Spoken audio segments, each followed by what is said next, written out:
Bobby Green's been fighting for a good long while. I remember him floating around the California scene way back in the day when I was living there training at Legends. Everyone knew that he was a handful. Everyone knew that he was a brawler. If you were drawn up against him, it was going to be like a street fight, and that's why people loved watching him. He always drew loads of attention.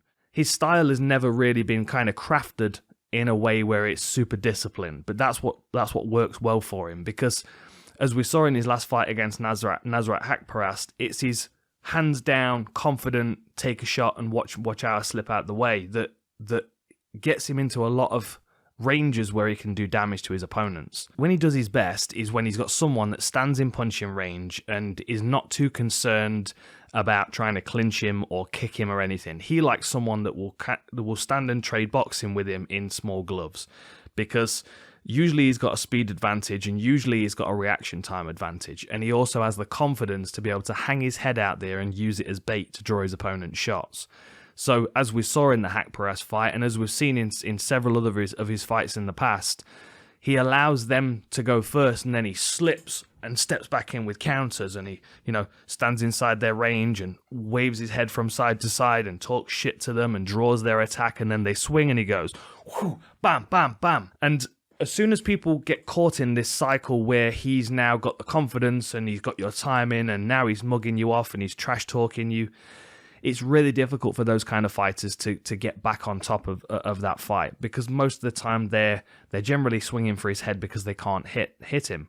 We talked about the same with Adesanya. People, they have a tendency when they can't hit somebody in the head to try nothing else but to hit them in the head. And that works really well in Bobby Green's favor. Now, the difference between Haqparast and Makhachev is that Makhachev's got a good kicking game. He's a well-disciplined southpaw striker.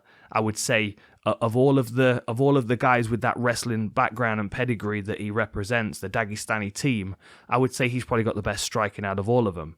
Not because it's the most diverse, not because it's the most advanced, but because it's the most polished and the most confident. Interestingly, Bobby Green has 8 submissions on his record. I'm going to check that to make sure that's right for you. Interestingly, Bobby Green has 8 submissions on his record. He also has 10 knockouts, so there are 2 sides to Bobby Green's game. Now, 29 wins on his record. He's stopped 10 of them by knockout, and he's stopped 8 of them by submission. Of his submissions, you're talking rear naked chokes, and you're talking guillotines predominantly. But the thing that he hangs his hat on in this fight are his hands. We look at his Al Iaquinta fight, and Al Iaquinta did a very similar thing to what Makhachev's going to do. He's going to try and get him up against the fence where he can shoot him into the fence. Iaquinta's much more of a boxer. He hangs heavy on his lead leg. He doesn't use kicks very often unless he's throwing them to the legs. So that made him a bit easier to read for Bobby Green, and he caught him perfectly with his counter punches as he was stepping in. If there's going to be a way that Bobby Green wins this fight, in my opinion, it's going to be that. And it might not be one shot and he knocks him out. It might be a case of him doing that consistently over the fight once he's established his control. Like if he can coerce Makhachev into trading strikes with him, then he's going to try and force him to miss as much as possible, which might then make Makhachev more determined to try and hit him.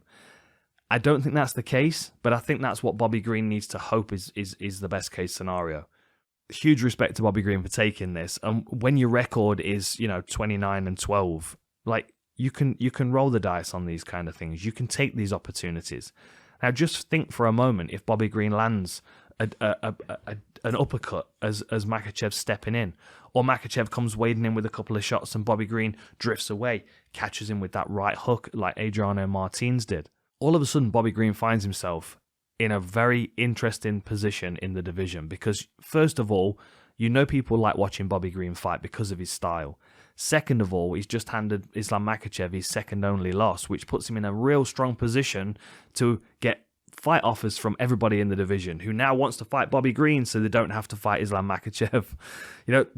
He would do the division a favor. He would take pressure off a lot of the top guys if he wins this fight. So they'll be watching and hoping Bobby Green just manages to land that shot because he's a much safer bet in the future than Islam Makhachev is. He's going to get better every time he's out there. I think the reality is that Makhachev is going to show his wrestling game in this. And I think Bobby Green is going to show his toughness and he's going to show his durability. And I think he's going to have a few tricks that he's picked up over the years as well from being, a 40-whatever fight veteran, of pro MMA. but I think skills pay the bills. Kicking, wrestling, back taking and submissions. Respect to Bobby Green for taking this. It's a roll of the dice and it's a shot in the dark. But the way that we saw him perform the other week, this might be his time to really surprise everybody. I'm excited for this one. It's going to be a banger.